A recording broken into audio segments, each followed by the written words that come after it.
23.5 hours a day. They're put in a tiny cell, and they have to stay there all day, every day, until some kind of relief comes. And if no one knows they're there, they're going to stay there indefinitely. There's a lot of us here, we have connections and friends and families and communities that would notice if we're missing, but there's a lot of people, you don't know that they're missing because they don't have anybody. And right now, one of the things that we're doing is we're collecting information from relatives who are missing, relatives that came here and suddenly came up missing because they're probably being detained somewhere and no one knows anything about it.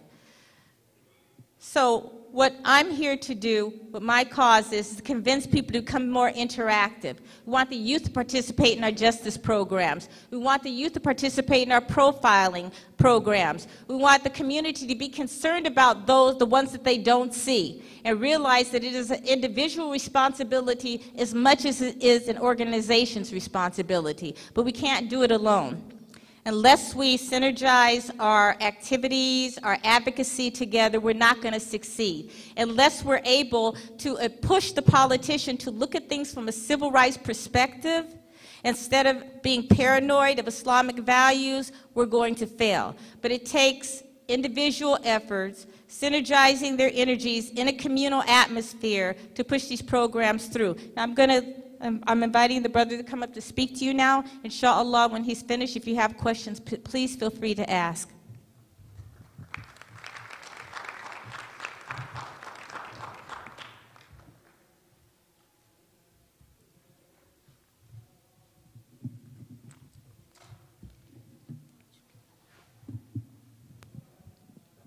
Assalamu alaikum.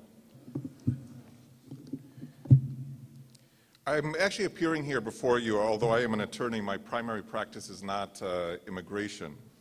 I have assisted a variety of individuals with their immigration matters, and I have been involved with the Islamic Society, specifically in Milwaukee, and one of our imams there with regards to immigration issues. And I'm going to touch upon that just a little bit. My major focus actually is issues of how we should deal with law enforcement, especially if you are an immigrant here in the United States, not an actual citizen. I just want to start off again, I don't want to be defensive here with regards to attorneys with what Sister Khalila said. I think there's a lot of good people out there that can help immigrants. What's important, though, is that you get someone who is either certified or qualified. So either you get an attorney who is in that particular field and knows what that person is doing, or you get someone that does have certification. But there's a lot of individuals out there in the Hispanic community, they call them notarios sometimes. These are basically individuals that it's as if they have just a notary stamp, and yet they put themselves out there that they can provide legal advice and do all kinds of things. And what eventually happens, and this comes from my speaking to many attorneys, is that the case gets messed up so badly that they oftentimes lose any kind of rights that they may have under the law because of either time issues or other matters that took place. So sometimes it happens that even the material that is prepared is not accurate and it's inconsistent, and then someone else comes in and does something else, and those inconsistencies raise a lot of red flags and can end up delaying things. So again, certification is essential, or someone who this is their primary field. So that's just a caveat, kind of a heads up to people in general. The issue of what is the proper role that the Muslim community should have with law enforcement really became a sensitive issue, especially after 9/11. I do recall I was quite involved with our Muslim community prior to 9/11, and on a number of occasions we had the FBI was interested in coming in and speaking to members of the various Muslim community members of the mosque, and trying to solicit information from them. Now, what bothered us significantly, and now I'm talking we're in the 1990s. What bothered us significantly is rather than the FBI going and approaching the leadership of the Muslim community, they kind of were trying to go through a back door. And for us, the front door is both for men and women, so it wasn't the woman's door. So they were trying to go through a back door channels to try to get information from individuals who really had very little interaction with the Islamic Center itself. These are individuals oftentimes who are on the periphery of the Muslim community or had their own issues. So we had made statements to our community members, making it very clear to them that they should not interact, they should not go and speak to individuals from the FBI, especially if there was some issue that they may have been involved in, whether directly or indirectly. But even if they were not involved with anything, we advised them very strongly that they should get and take with them someone who is competent, an attorney or someone who can make it clear to them that the kind of questions that they should and they shouldn't answer and so forth. And the reason that we made this is because sometimes you could get involved in something and you could get yourself into very serious trouble. And I'll give you an example of what, actually I'll give you two examples just to tell you the mindset of our community. And again, this is going back prior to 9/11. There was an individual who was a dentistry student, and the FBI, he lived along with his brother in a locked, secure apartment building. In other words, you cannot just go in the front door, you have to be let in. Well, apparently one day, somehow the FBI came in, probably the manager let them in, and they knocked on the door of this apartment for two brothers. Well, the brother that they were looking for, the one who was a dental student, wasn't there. So the other brother said to the FBI agent, "Oh, my brother isn't here. Why don't you just leave me the card? I'll have him call you." So later on, the dentistry student called up the FBI agent. FBI agent says, "Oh, really don't have anything much. We would just like to come down and speak to you, just to ask you a few questions. We have a few concerns." So the individual, again, college student, intelligent guy, said, "I don't have anything to fear. Why don't I go and talk to law enforcement, talk to the FBI? I mean, I'm not involved in anything. Why shouldn't I just go ahead and speak to them?"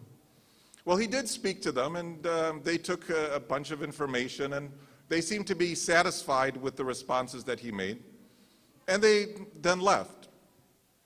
Well, sometime later, they called him up and they said, "We really still have some questions, and we have some issues that we want to ask about, especially with regards to," because apparently they talked about his use of the computer and going onto certain websites, reading information and so forth. So they asked them, "Do you mind if we come down?" He said, "Sure, I don't have anything to hide." Well, when they came down there, the guy said, "Do you mind if we have access to your computer?" I mean, they obviously wanted to download the information on the hard drive. And he said, "I don't have any problem. Go ahead and do that." So they did it. They seemed satisfied until they called him a few weeks later and said, "We have some concerns about what you told us you were doing and the websites that you were going to and things of that sort. And what you told us, that we feel that there are some inconsistencies. Do you mind taking a lie detector test?" Okay. Now, a lie detector test is not admissible in a court of law, although the FBI uses it, but it's not admissible in a court of law in general for someone who's a citizen and so forth. Well, guess what? The guy said, "I'm not worried, I'm not telling you anything wrong." And he said, "Sure, I'm willing to take a lie detector test." So he took the lie detector test, and after it was completed, the FBI agent told him, "Well, we asked you some questions and you were not very truthful to us." And the guy says, "Well, like what kind of question?" He said, "Well, we asked you that, when you were going through any schooling," he had gone to schooling in Syria, "were you ever associated with any organizations that were opposed to the United States?" All of them, okay? I mean, he told them, "Well, all of them are opposed to the United States, but, there wasn't anything that I was actively working against the United States." Well, to make a long story short, based on, the responses like that, they told him, "Well, lying to a federal agent is a 5-year offense." So they gave him 3 alternatives. Now, he is a green card holder. He has only a green card. How did he have his green card? 17 years earlier, his uncle had sponsored his mom and the kids. So this was, this is a long-term conspiracy, apparently, that he was planning when he was a baby against the United States. So they told him, you have 3 options. Number 1, you can work with us, kind of be an informant and so forth. Number 2, you can try to fight this. We will not only investigate you, but we will also investigate your brother, your mom, and the uncle who sponsored you guys. Or you could get on a plane and leave the country. Well, I found out about this obviously after the fact, and I was deeply disturbed. And I went to some of the top-notch lawyers in our city who, again, work in these kind of areas. I mean, it's very important. I wanted someone, and there was an attorney who actually was had been appointed some time ago to head the Federal Defenders Program in the Eastern District of Wisconsin. And he was appalled by what he heard as well. And we told the guy to fight what the government was trying to do to him. And we started working on it, and we were encouraging him to fight. And after like 3 weeks later, he called one day and he said, Brother Othman, I'd like to meet with you. Met at a coffee shop.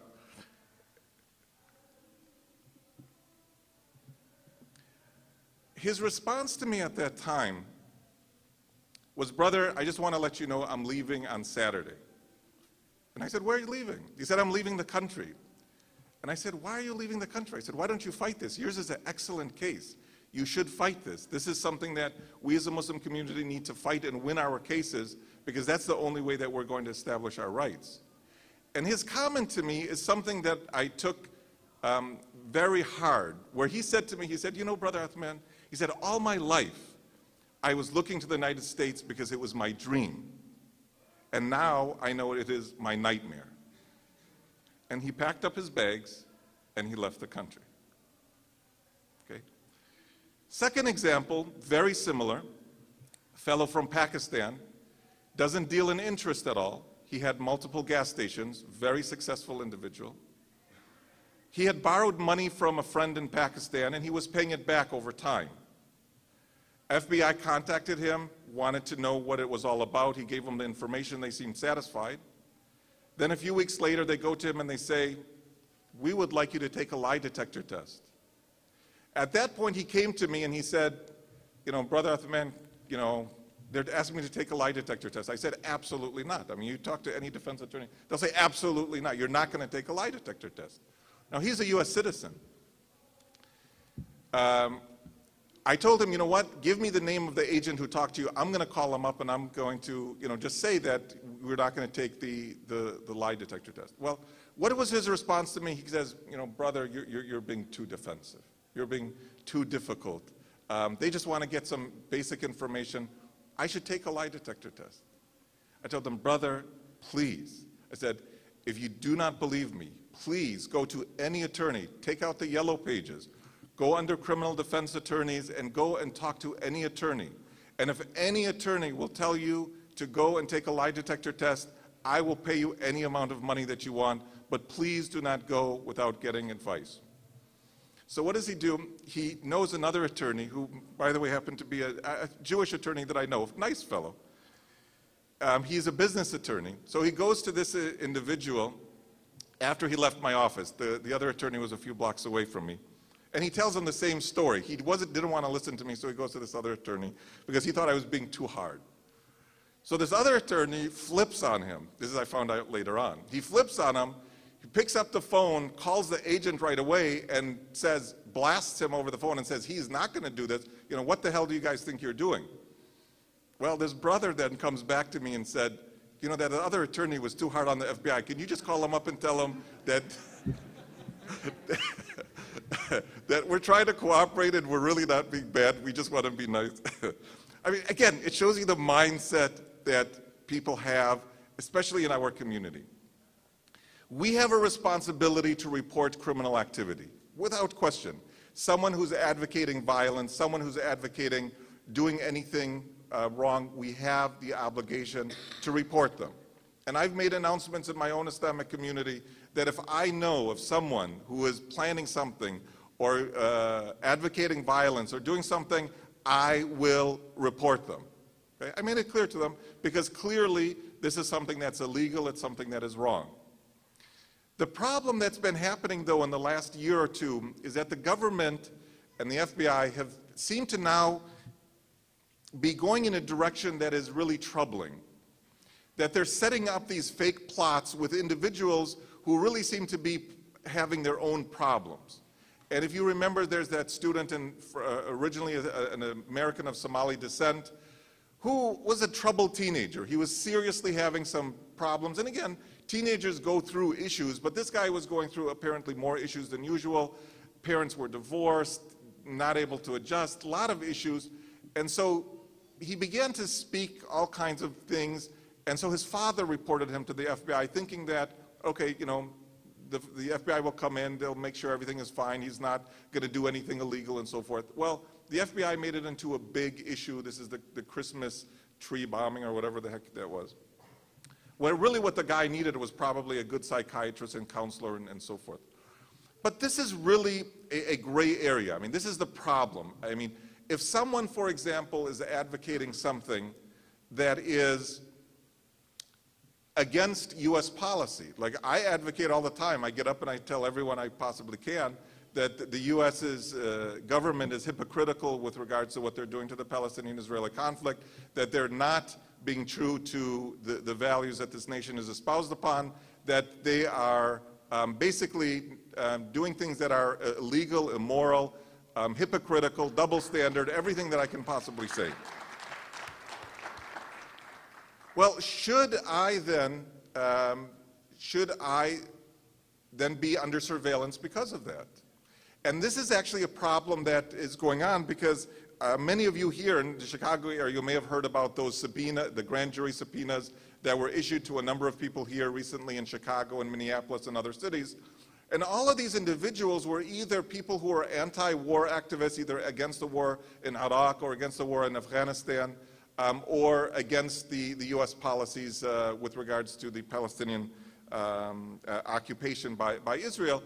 And it seems to be that the government is using this grand jury as a means or a way to try to get information from individuals. And that's a problem because these people are all engaged in activities that are protected by the First Amendment. Okay? This is not criminal activity. They're not going out and trying to find bomb-making material, whatever. They're advocating a cause that is perfectly acceptable under the First Amendment. So what we're trying to do with law enforcement is try to make it very clear to them that if you are going to try to prosecute or get involved with issues of people that are advocating causes that many of us believe in, we absolutely will not cooperate with you in those kind of cases. The only case that we will cooperate with you on, and the only case that we should cooperate with law enforcement on, are cases that are involving criminal activity, someone advocating violence, someone advocating something that is clearly illegal in the United States. Other than that, we need to be very vigilant. And the FBI is being more and more involved. They want to get more and more involved with the community, get to know more people. Why? Because if they know someone, oh, Assalamu alaikum, or no, they won't say Assalamu alaikum, oh, peace be with you, Mr. Muhammad. Then, Mr. Muhammad, do you want to give us a few names? So then he gives them, you know, Brother Ali and Brother Bilal. So they go to Brother Ali and Bilal. Oh, Brother Muhammad, he's a good friend of ours. He gave you his name. I mean, it's not brain surgery. I mean, this is just something typical of what they do, that they're going to use the names and whatever to try to get you to feel more comfortable. Now, again, I don't have a problem if all that was being investigated was criminal activity. But what if, you know, they're going to some individual who has his own issues. You know, he may have his own criminal problems, and he's looking to make a good deal or looking to make a deal with the government in return for providing information they will lessen his sentence. Because this is typically what happens. I mean, if, for example, someone is caught, I mean, ask any defense attorney, someone is caught, selling drugs. Okay, what are the government or the authorities looking for? They want to know his sources. So they're willing to make him a deal if he'll give up his sources or he'll set up somebody else, all right? So imagine now we have someone who comes into an Islamic center who really probably doesn't set foot in an Islamic center very much to begin with, okay? Maybe went there by accident even a few times. And all of a sudden, this is the person that is being approached by the FBI, and this person really doesn't know anybody else there, but he happens to hear a conversation of someone saying, oh, I'm really upset about what, that the the United States decided to veto this, or did you hear, what came out on WikiLeaks that the Israeli government, the American government knew about so-and-so? And he went ahead and he reported those individuals, okay? And the FBI then used that as a means for their own fishing expedition. That's where the problem comes up. So my advice to you, and I'm going to end with this, I think I've taken a little bit too long. My advice to you is if there is going to be an investigation by the FBI, you don't go in alone. You go in with someone, especially an attorney. And in our city, what we try to do is we try to have a pool of attorneys who are willing to do so free of charge. Okay, so you're not going to pay for it to go and see to go and be interviewed by the FBI. That's very important. Just a couple other things that I would just give information-wise. For non-citizens, they oftentimes ask, are you affiliated with any organizations? That's a typical question that they're going to ask. My advice now, post 9/11, is to tell Muslim immigrants not to join any Muslim organizations other than maybe their local mosque. Okay? And again, I say that with difficulty. I say that not because that's what I want to be able to say, but the trouble that will sometimes result from someone's involvement, because it's perfectly legal. There's absolutely, all these organizations we're involved in are wonderful, great organizations, reputable, so forth. The problem is the government. The government has this bias, this prejudice that's inherent within some of the individuals there, the profiling, religious profiling, racial profiling. I mean, this is just typical of the government, and it's been going on with the government over the years. I'm just saying this as a way to try to avoid maybe an additional issue. Not to say that that's going to make you free and clear and everything is going to be fine and dandy. It's just my advice that it may be one less thing for you to worry about when you're dealing with immigration. So I will stop there, and we do have, actually, Brother Munjid Ahmad was not able to make it, but a sister will, I think, introduce our replacement speaker. Assalamu alaikum. I just want to add something to what the brother said. For many parents, now because of the conflicts with the youth and some of the problems, don't allow your sons and your daughters to be interrogated without somebody being there. Because if they're asked a simple question like, do you view terrorist videos, maybe it's on YouTube, or what they define as terrorist, if they say no, and they have, that can open up Pandora's box. And that youth, and we have one youth now, he may have to, unless he complies with certain things that the government is requiring of him, that little lie can cost him 8 years in jail. So have someone to be with your sons and your daughters when they're interrogated. Now, what the brother said about organizations, basically, I understand his point, but I feel a little bit differently. I say we all join organizations. I mean, first of all, we have APEC, they have their groups. The Latino coalitions have their groups. Why are we going to accept the crumbs off of democracy's table? We should be able to join organizations and stand up and fight for our rights to be a part of organizations.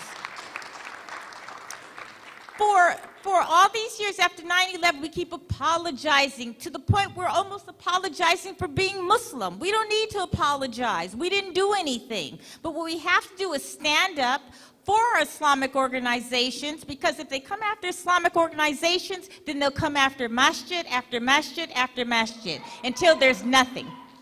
And your kids won't even know. Your kids will say, oh yeah, my father used to go to the masjid, and he'll be practicing something else because there's nowhere he'll be able to learn what it's like to be a Muslim. So you need to stand up and support your organizations and fight and say, I belong to this and I belong to that. I do so proudly, and it's my right in this country.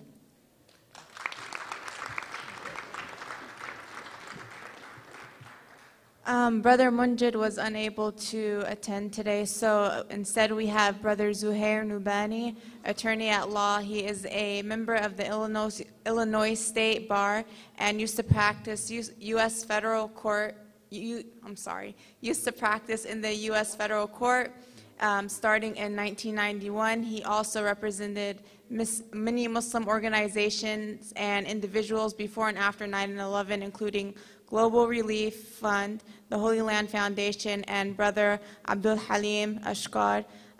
We are grateful he could join us today and will be the last speaker in this session, inshallah. And if you guys have any questions, please, we're running out of time, so write them down. And if the speakers are unable to answer them right now, there's a booth outside, the Mass Immigrant Center booth, and they will be, sitting there every day and able to answer any questions you guys have, inshallah. So now we'll have Brother Zuhair.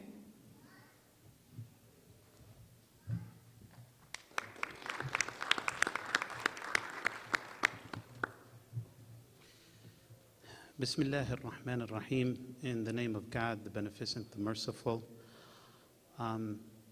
I was just called at the last minute. I don't necessarily have a prepared speech, but what I can do is share a little bit with you my experience as an attorney. I've been practicing almost 20 years in the state of Illinois, and we've gone through a lot of challenging times.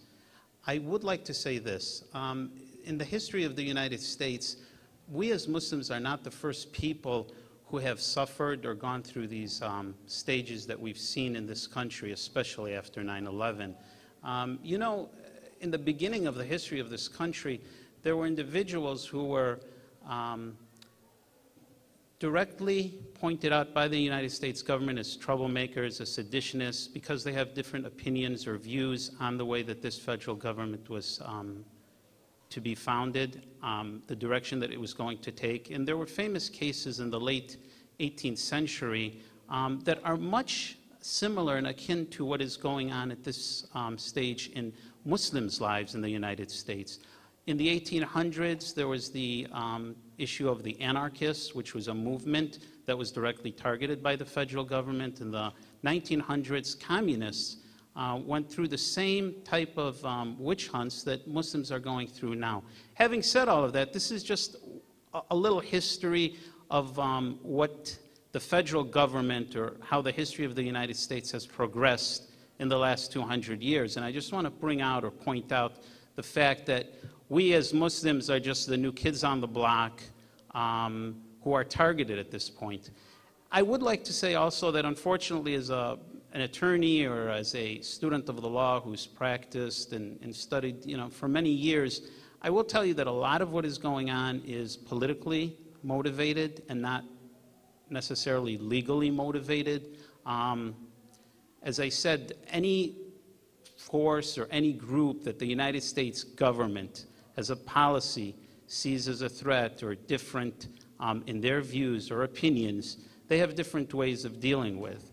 And in this country, one of the ways that they've been dealing with is what we've seen as far as witch hunts against Muslims. Brother Othman was speaking about the procedures and things like that. I will tell you one thing, and this is as a bit of advice. One of the tactics of the government is to start investigations, of course, with FBI agents. They will come to an individual and ask to speak with them. My advice as an attorney is always not to speak with an FBI agent. You have the right as an individual in this country not to answer any question. You can tell them in a very respectful way, but a very forceful way, that if they want to speak with you, that they should go through your attorney. And I strongly suggest, like Brother Uthman did, is that you get legal consultation if you are approached by an FBI agent. And the reason that I say don't speak with them is because you might see it as something that's very innocuous. It's not, there's no problem with it. There's nothing wrong if I answer some of their questions. Unfortunately, sometimes inadvertently, you do not know what information you're giving them. It might be information that might end up hurting someone else. It might be information that could be distorted by them. So that's the reason that I always say do not answer any questions directly pointed to you by the FBI unless you have legal advice or you have a lawyer with you at the time of questioning. Having said that, I can just share with you some of my experiences in the past in representing people when they are questioned by the FBI. In a lot of the situations, once the FBI sees that a person is not going to easily cooperate with them, if they really, really want you, they are going to persist. If they don't, you will see them drop off rather quickly. However, if they do persist and you do not answer the questions that they're looking for to their satisfaction, what they usually will do is convene what's called a grand jury, and they will subpoena the person. And a subpoena is a formal written document that has the force of law that would ask you to come to a courtroom and answer certain questions that's directed by a U.S. attorney in front of 22 people. A grand jury consists of 22 people. Then that will listen to what the U.S. attorney is asking and what information or answers you're giving. Now, you have the right under the law and under the Constitution to refuse to answer any question. The Fifth Amendment of the Constitution reserves the right of a U.S. citizen not to incriminate himself or herself by answering any questions. I do want to tell you this, however, and I've had it in the Ashkar case, for example, that if a person refuses to answer any question in a grand jury setting, that the government can give them what's called immunity, which means that anything that you say, any information you give them, will not be used against you personally. However, the problem with that is, as I said, any information you do give them can end up implicating someone else, unfortunately. And if you refuse to answer their questions under the Fifth, once you refuse to answer their questions and they give you immunity, then they can charge you with contempt. And that's what happened, for example, in the Ashkar case. Although the person was given immunity that they would not be prosecuted for anything, they still refused to answer. And in refusing to answer, then it becomes a criminal charge. It begins off as a civil investigation. However, it then can turn into a criminal charge. So that's the way things go as far as the legal procedure. As far as what we're going through now, as I said in the beginning of my speech, unfortunately for Muslims, we're not the first to go through this, and I don't know if we'll be the last in this country, but at this point, we're the ones that are on the stove. The feet is tar fire, and I think time will tell if we pass through this test successfully or unsuccessfully. And I pray to God that we will pass through it successfully, and I pray to God that the policy of this government in the future will change. As I said, much of what is going on is politically motivated, unfortunately not legally motivated. And at this point, I would be open to take any questions if anyone is interested in asking. And as I said, I didn't have a prepared speech beforehand. However, I shared with you a little bit or tidbits of what my experience has been in the past and a little bit of what is going on now. Thank you.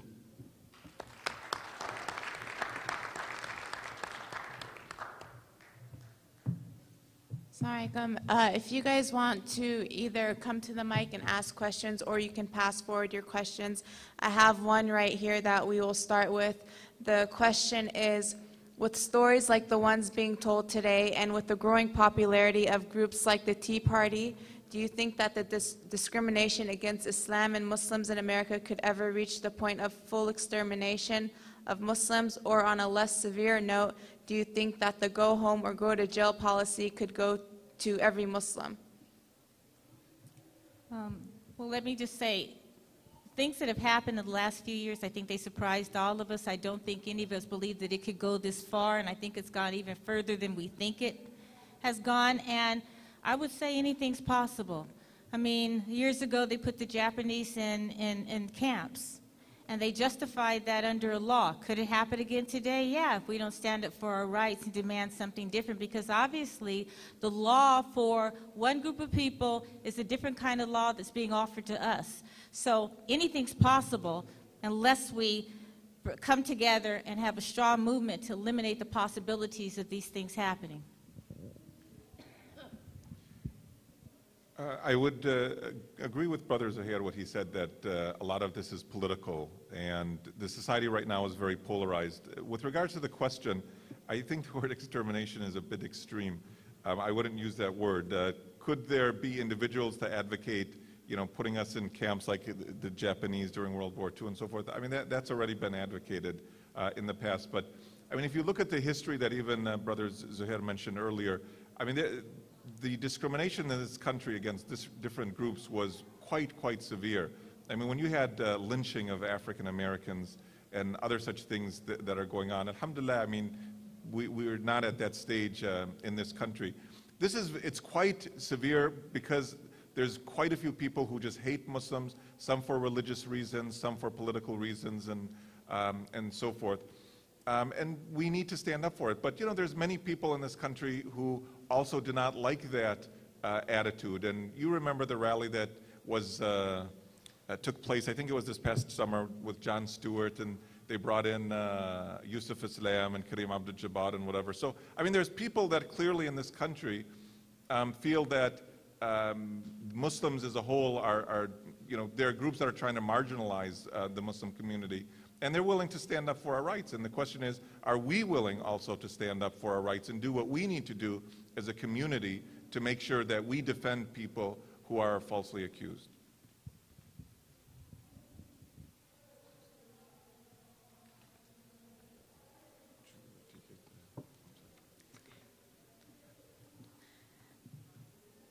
Actually, I am being told to wrap up the session, so I'm going to let the brother ask his question really quick and ask the speakers to limit their responses to about a minute, and we are actually going to have to close the session. But like I said, you're welcome to come to the booth and ask. Or just read the question, let him ask and then read the question. Okay, I'll read the two questions. No, go ahead, brother. No, Brother, no, brother, you. No, go ahead, stay there. I'll also read the question. It is, could the FBI hide their identity and question somebody, maybe like a friend, or do they always tell you they are the FBI agents and then proceed? And the other question is, when I cross the border, I usually take to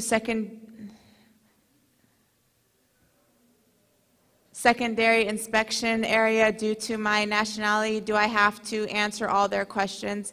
And I'll let the brother ask his, and then the speakers will each respond to those questions for a minute each. Go ahead, brother. I'm an immigration attorney here in Chicago. But I have a question because there was a disagreement on one point here.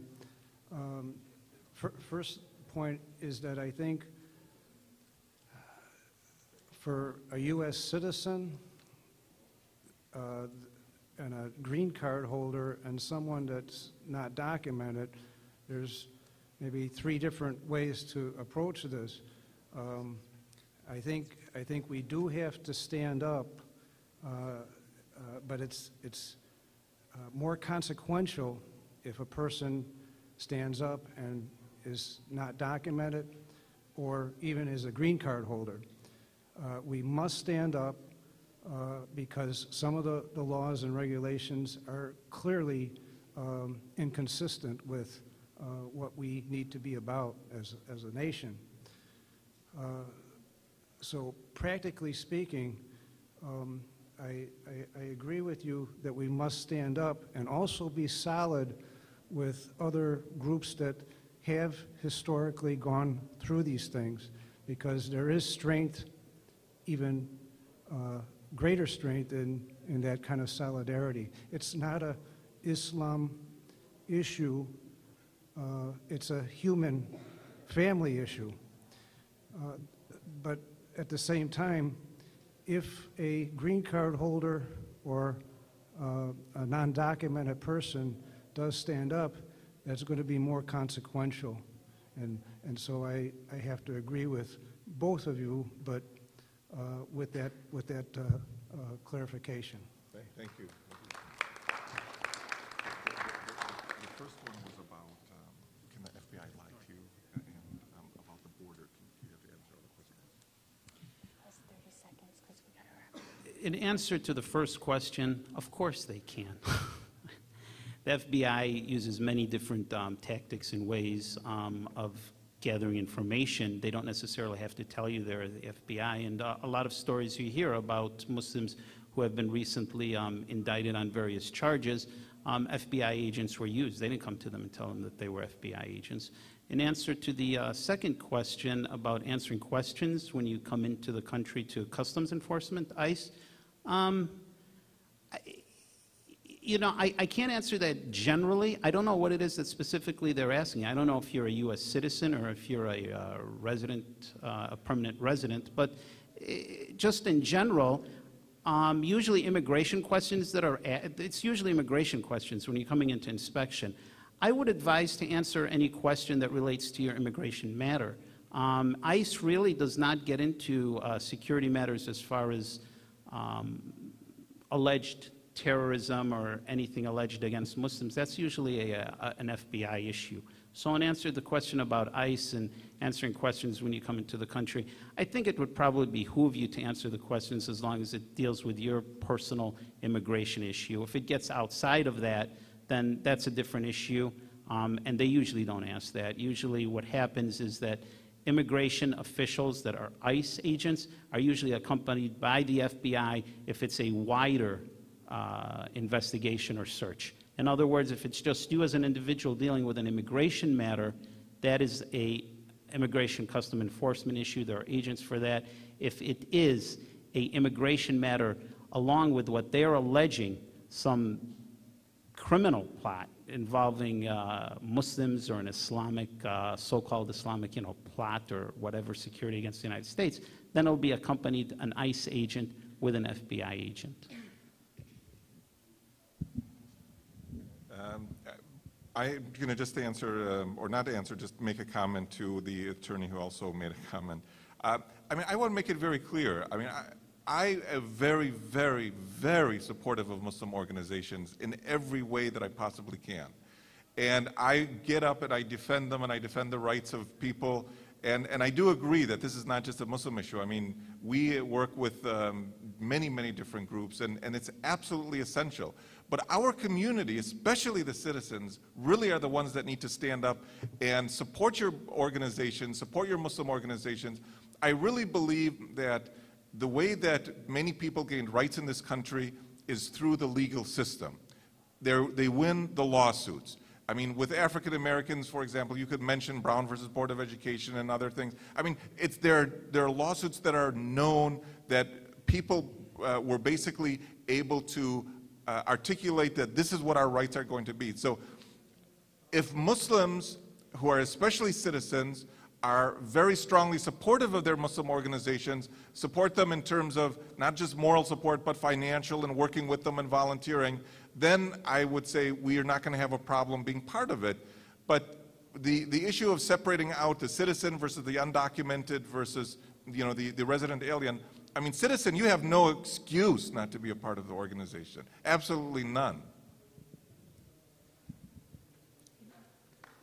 Okay, Jazakallahu khairan for the speakers for coming today and speaking with us. And like I said, please, if you have any questions, come to the immigration booth and feel free to ask. And we will also be holding an immigration clinic, I believe, Sunday at Saturday at 2:45, but if you check your programs, it's listed in there. 3:45 to 4:45. He's a better moderator than I am, mashallah. All right, jazakallahu khairan. Assalamu alaikum. And those of you who need information about naturalization in Arabic, go to the mass table out there and pick up a booklet. It'll be very informative, inshallah.